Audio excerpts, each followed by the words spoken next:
here, and this is my discussion this week over Flight 5966. So let's just review a little bit about what this flight entails. So it starts off as just a corporate flight to Kirksville International Airport in Missouri in a Jetstream 32. The pilots were flying the approach. They were about 20 minutes out when they got the weather, and the weather was not looking great. It was temperature and dew point were the same at 9 degrees Celsius, which is always a bad sign. Ceilings were 300 feet overcast, which is not great, and 3 statute mile visibility. Now, this wouldn't be much of an issue if there was an ILS system at the airport. However, there was not. They had to shoot the localizer approach, which is a non-precision approach, and the weather was below the minimums for published for the approach, which is not great. And the pilots even remarked, we didn't come out all this way for nothing, which isn't a good mindset to have in the first place. And they decided to just go ahead and send it. So when they were shooting the approach, there was another error that occurred. They shot the approach, got the weather twice actually. It was getting worse, and on the approach they were descending at about 1,200 feet per minute, which is pretty steep, but it's a jet, so but it did put them below their 3-degree glide path for the approach. But that's what they were trained to do. That is in their training. And when they actually hit the minimums, they did not have 91,175. They did not have the runway in sight, and they continued to descend below minimums, which is really is a very unsafe thing to do. But what made the situation even worse was they did not stop their 1,200 feet per minute descent rate as they went below minimums. They never slowed their descent. And as they descended below, they eventually did see the approach lights, which allows them to descend 100 feet above touchdown zone elevation.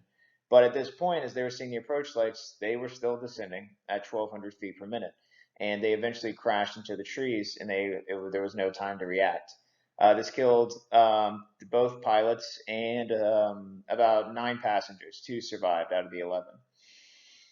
And we're going to talk a little bit about standard operating procedures that I believe would have helped mitigate risk in the future and potentially would have saved these pilots' lives.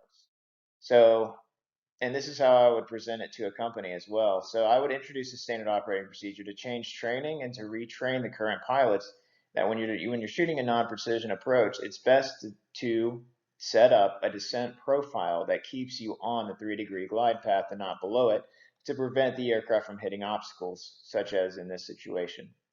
I think that mitigates risk. And in any time you mitigate risk, you are increasing safety. Risk mitigation is the foundation to aviation safety. And I believe this would have benefited those pilots quite a lot and might have saved their lives. And then this standard operating procedure, the second one, most definitely would have saved their lives if they followed it.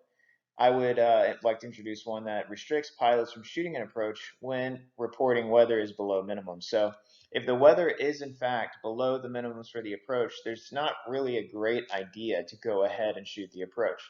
And these pilots were fatigued. This was the end of a 4-day leg. This was their last flight. They really just wanted to get the job done. And they decided to go ahead anyway, see if they couldn't see the approach lights, could see if they couldn't see the runway. And if there had been a standard operating procedure that prevented them from doing so and would have forced them to divert, then it would have saved their lives. And saving lives is huge in aviation, and save their passengers' lives as well. And that's how I'd introduce those. And then there's one last page. These are my references. I appreciate you all for watching, and you have a good rest of your week.